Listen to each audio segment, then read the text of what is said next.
You know, a lot of people have a GTO and they're not interested in modding it to the moon. Some people just want to keep it stock and keep it in good running order, or they may want to put a high performance fuel pump in it, but they don't want to go into the problem of changing into a bigger fuel bucket.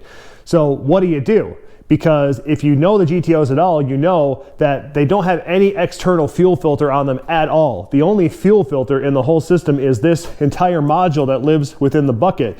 And for the longest time, we all, myself included, thought these were irreplaceable.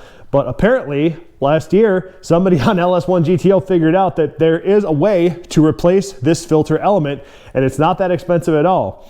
You can actually get one from Toyota.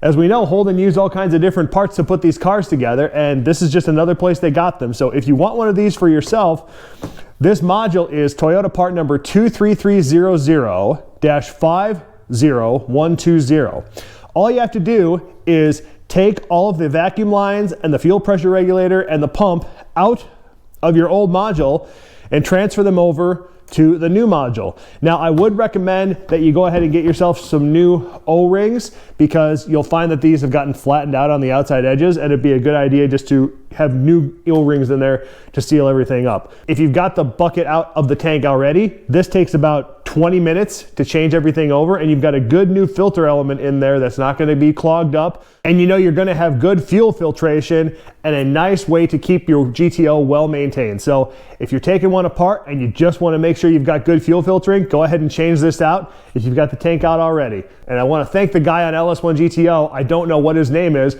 for figuring this whole thing out, going through cross-referencing part numbers and figuring out that this even exists. But you can get them and keep your GTO on the road.